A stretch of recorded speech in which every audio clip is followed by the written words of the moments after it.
Angibulise kwindawo zonke nje enibukeleni kuzo emakhaya. Namhlanje Ebuhlanti sisepitoli epitoli ke kuzomatshelwa ukuthi ama-sex workers eMzantsi Afrika afuna kude kupasiswe umthetho wokuthi bangacriminalizwa mangabe besemsebenzini, and also kunenkinga yokubulawa kwama-sex workers eSouth Africa lapha batholwa sebefile belahlwa kuma-river emilanjeni and so on. So ama-sex workers are marching today, amatshela i-Department of Justice and Constitutional Development. Ucomrade ke uMinister Lamola is expected ukuthi behuye ke oza ukuthi receive le memorandum from sex workers. Make sibone ke ama-sex workers ematsha kwitrato zasepitoli.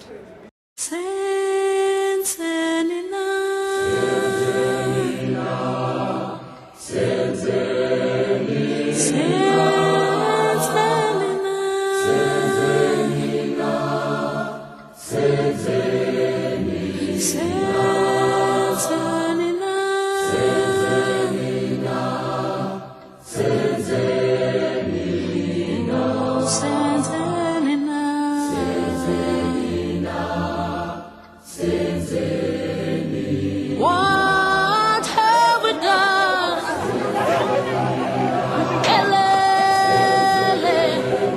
What have we done? What have we done? What have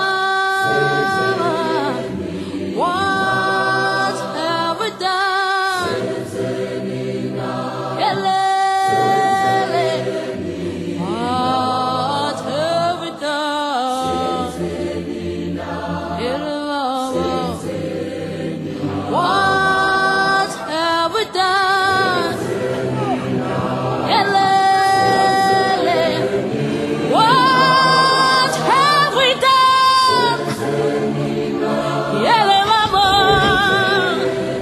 What have we done? What have we done?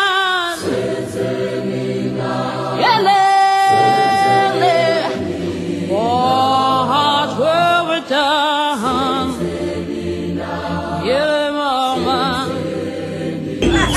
Amandla! All the power! Comrades, we are here in the Department of Justice Office, Minister's Office. You are in the right space. Number two, you know all our national strategic plan have pledged its commitment to decriminalize sex work. Decriminalize sex work now. Now. Our message is very clear. I'm not only just speaking on behalf of CSF, I'm speaking on behalf of the entire council, because when we come together as plenary, we launched an NSP in March 2023. The Deputy President of the Republic of South Africa said the country will decriminalize sex work. Cabinet, the executive, passed the decriminalization bill to Parliament in December 2022. Now we want to outlive this decision by our government, but also by our council. We know already the Minister of Justice, we know already the Deputy Minister of Justice have made commitment. They've been allies to the movement. They've been allies to the sex worker sector. They've been allies to civil society entirely. Now we want this process not to be delayed any further, because the more we don't have a policy that protects, that fulfills, that makes sure that people can work freely and can be treated equally. If it's not in place, human rights continue to be violated. Just 2 weeks ago, 6 sex workers were arrested in West Rand. Comrade Opa, it was here in Gauteng, West Rand. The team went there, the lawyers went there to try to get them out of prison. Ababona ngithi bagcwele South African Police Service. Yes. Mela kuthi lingababophi abantu bethu. That colonial legacy law is not our human rights law that we want in this country. It's not our law. We know colonial laws were laws that came by ship. Here in South Africa, every person must live freely and they do not harm anyone. And we know sex work is work. And we want treatment of sex workers in our country to be equally. When we go to health services, when we come to report rape or any violation, we don't want to be mistreated. So we want everybody to be treated equally. Sibengishilo ukuthi namhlanje sise Pretoria lapho kune march khona yama sex workers behlangene nama different organizations manje sino comrade uSteve Letsike national chairperson ye civil society in South Africa and also I co-chair ye SANAC ngokubanzi nje eSouth Africa. Comrade Steve, le march namhlanje sikuzwile ukhuluma ne Department of Justice nama comrades ebekhona kule ndawo ingaba mhlambe yeyiphi le agenda iphushwayo ngoba ingathi abantu abakayibambi lento. Look, first into sifuna kuyenza ukuthi umthetho ukhona ithi every person in South Africa shall be free. Yeah. We are actually against the colonial laws. Yeah. That actually criminalize human beings. Yeah. No human being in this country must be criminalized unless if they acted criminally. Yeah. Now, the Prostitution Act that is in the policies of this country remains unconstitutional because when you say age of consent and by virtue of sex workers that are of legal age that consent to a particular sexual activities must become free. Yeah. That's what we believe on. And it's that basis. So when you say we are coming here to actually fight for the rights of sex workers, that sex workers should not be criminalized any further in the country. Now what I wanted to, maybe nababukele emakhaya, they want to know, ukuthi mangabe kuboshwa i-sex worker ngamaphoyisa, baboshwa under which act of law? Of course, it's the Act of 1967 of Criminal Act, Sexual Offences Act. That is what is called prostitution. Okay. And that is not the language we use in the human rights. We don't use prostitution. We don't recognize that word because it's a colonial law. Okay. Okay. I know Comrade Steve akafuni ngiyibuze le nto but ngizoyibuza. uComrade Steve uhlala kwi-NEC ye-ANC, i-ANC ruling party in this country. Ingaba mhlawumbe uzoyithola indlela yokufaka le agenda kwi-NEC meetings lapho kuhleli khona uminister no president so that bazokwazi ukufast tracker this process decrim. I think the good thing, we must acknowledge that the ANC has taken a position long time ago about decriminalization of sex work. That's a position of the ruling party. Okay. Even last week we just had an NEC. It came in terms of what are the legislations that we must look into so that we advance the national democratic movement and revolution of this country. And this was also part of that. So ANC's position is very clear. It must never be confused that we want every person to be liberated, and that is the position.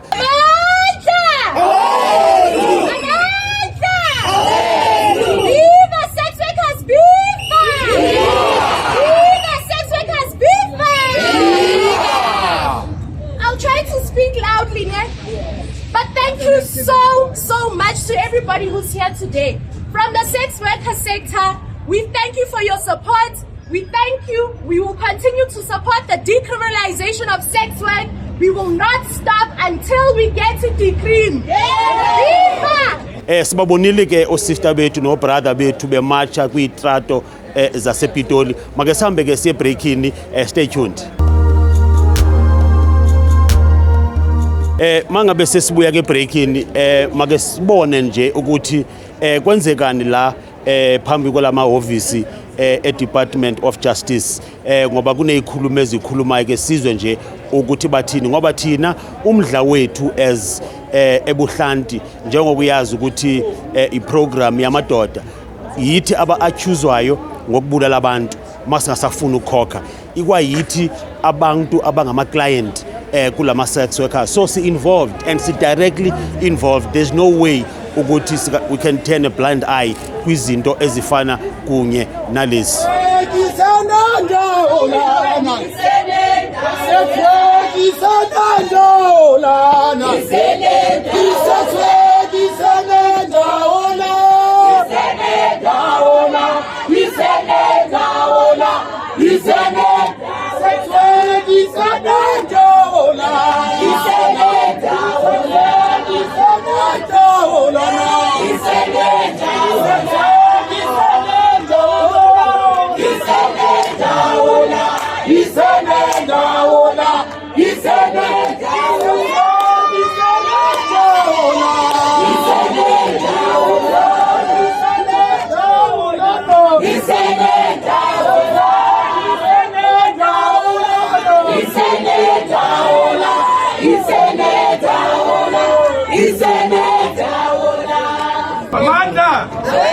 I'm the sector leader of people living with HIV sector within Sisonke, but I'm given that mandate today to also speak on behalf of provinces.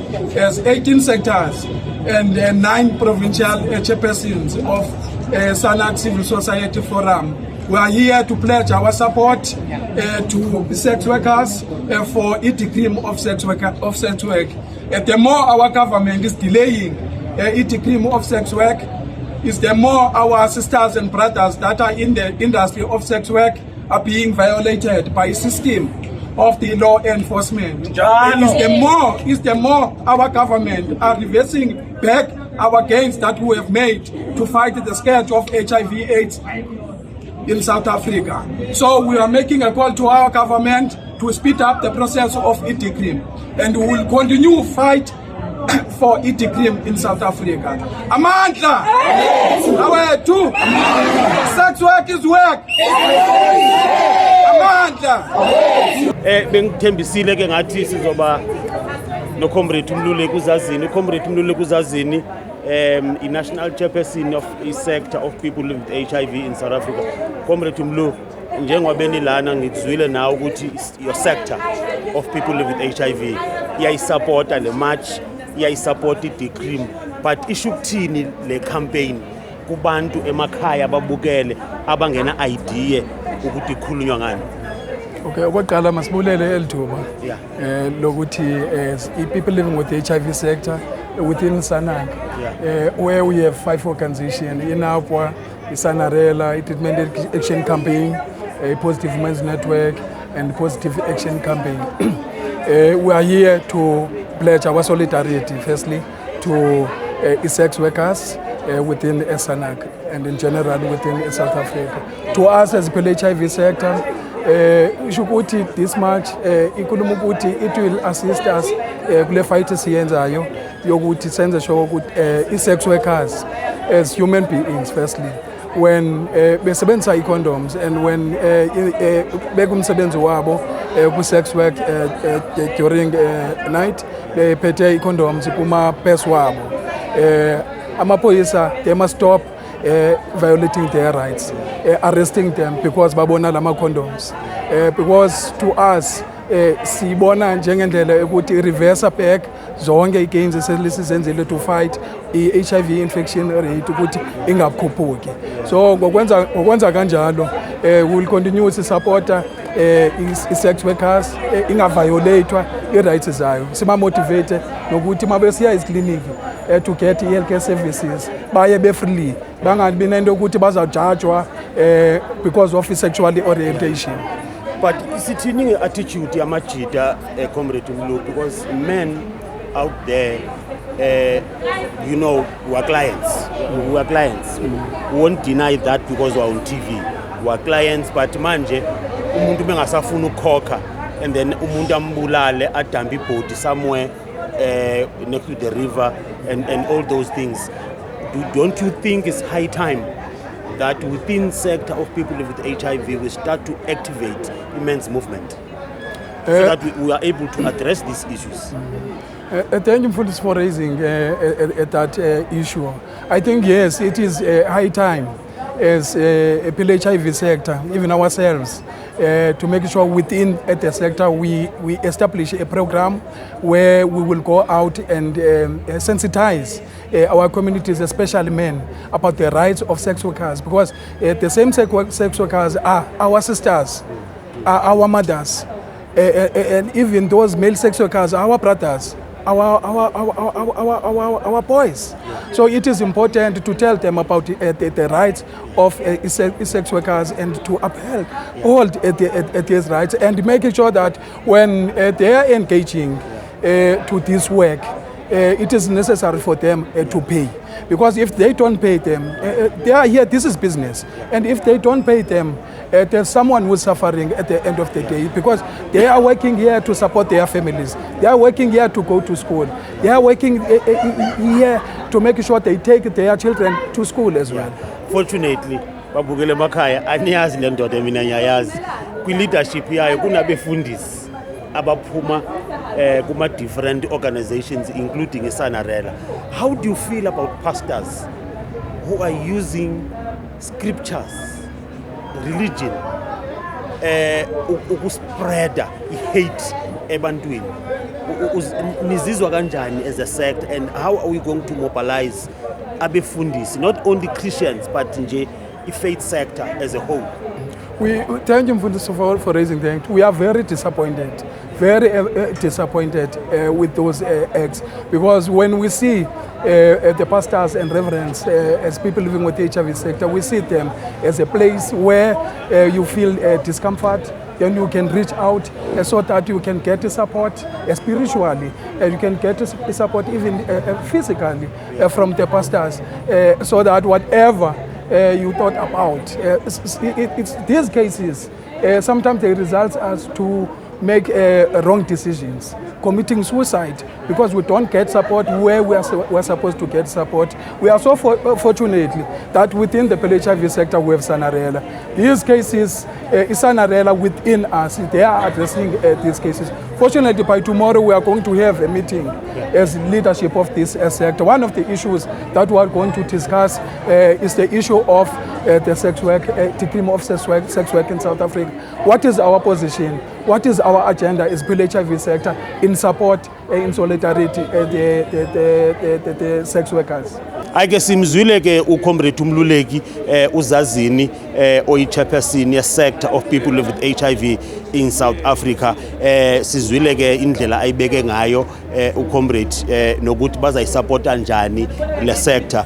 Kubaluleka kakhulu ke ukuthi ama-sectors of our society asupportane kwizinto ezifana nalezi. Into enginikisa umdla kakhulu kulento yama-sex workers, they don't allow children ukuthi babe yipart ye-sex work.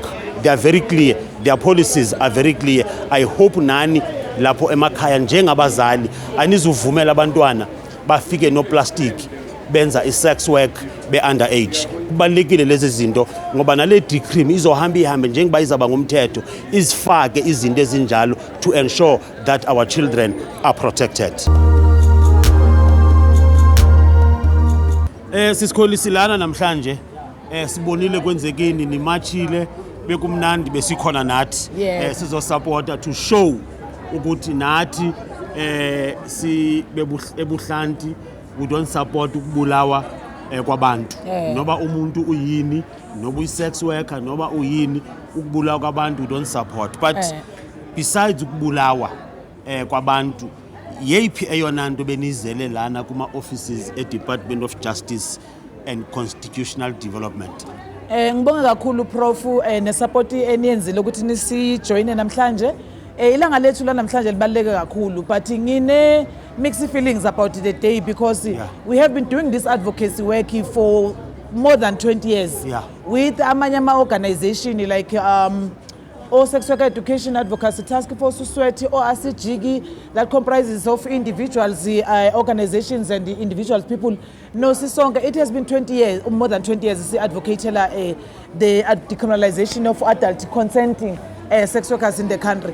So angazi namhlanje ukuthi lokho esikwenza namhlanje kuzoshintsha yini indlela process enzeka ngayo, because ibill yethu kudala isubmithiwe ise parliament, and reason size la sifile ukuthi kubalekile ukuthi sizoba ngalomsindo namhlanje, kodwa ngendlela ephezulu and professional, hayi ukuthi kuphihlizwe izinto kuliwe, cha, sinelungelo as a citizen of the country to come and submit a memorandum of grievances, ukuphusha indlu ka Department of Justice headquarters ba speed up process yebill esisubmithile, because le bill ikhuluma about amalungelo, ayikhulumi ngezinye izinto, ikhuluma ngamalungelo. So le department enibonayo lapha yiyo enamalungelo ukuthi ichintshe zonke imithetho ne policies that are in place that are harming our communities. But mina i very strange lento ngoba uComrade Steve earlier ukhulume ngendaba yokuthi, you know, Comrade Steve is also an NEC member of the African National Congress as a ruling party. She spoke about the fact that within the ANC already there are discussions, and the ANC previous conference yayivuma i-decree ukuthi mayiphasiswe as umthetho. Ibambeke iphi manje lento, because it doesn't make sense ukuthi i-governing party is in agreement. Quarters of, I mean, parts of our society, they are in agreement. Akunamuntu ofuna ukubona awusisi bethu bebulawa nabo bhuti bethu njalo njalo. Ibambekele kuphi manje lento, because the very same Minister of Justice, member Sanak, the very same Deputy Minister of Justice. That means this department, a member of the South African National AIDS Council. You are a member of the South African National AIDS Council. So ibambeke iphi lento kahle. Ngibonga kakhulu Prof umbuzo wakho, and yebo leadership Steve we highlightile the importance of a previous discussion that is still currently happening around the issue of decree in the House of African National Congress. We really appreciate that support, but we still feel good the process itself, because if the support is not that strong, vele izogcina nje iba dished nje bade ngifunda ku memorandum, but enye futhi I process ebambe this nansi lapha emva kwami i-Department of Justice, because this Department of Justice is the one that ekufanele yenzeni i-change i-laws and policies uma ngabe those policies and laws that are in place are harmful kwabantu. Njengoba sisho sithi the criminalization is harmful to community yethu. We wanted decriminalization because we believe it is the only remedy in this country ezokwazi ukuthi yenza abantu babe namalungelo, ezokwazi ukuthi simonitor i-industry itself ukuthi ubani osebenza kuphi kanjani, simonitor into zo underage lezo kukhalwa ngazo emphakathini. Mawuthi ukhuluma ngento sex work kukhalwa nge-HIV spreading, mina ngaze ngabona ne-sex work infect umuntu, but i-HIV phela izala lo client ongafuna usebenzisa condom nalo zodlwengula. That's how our sisters end up being killed. But if we are to have laws in place that are protecting our fellow sisters, I think we go by no shinjo, because in New Zealand, as you speak, sex work is decriminalized. There are policies that are put in place. Uma ngabe client angafuna condom, sex work no longer logo of the case, and then it's one of the strategies to cap the HIV. Those are kind of laws that we want in our country, but we can do it the South African way, because the government way ukwazile ukuthatha i-risk decriminalize the same gender, same sex gender, what decriminalize i-marijuana, iganja lebhenywayo isi decriminalize, what decriminalize the safe abortion. Ebengakwenzi lokho ngoba de isithutha, but ebekwenza lokho ngoba bazi ukuthi we need to prevent into zama unsafe abortions ezenzakala kuma back door. That's why yenze ukuthi abasemthethweni umuntu azokwazi ukuthi if ngidlwenguliwe akekho umuntu ofuna ugcina ingwane a product of rape, whether usex work or not. But because of the stigma se rape itself nje, uthola umuntu uhlala for 3 months esaba ukukhuluma ukuthi udlwenguliwe, and isisu siyakhula.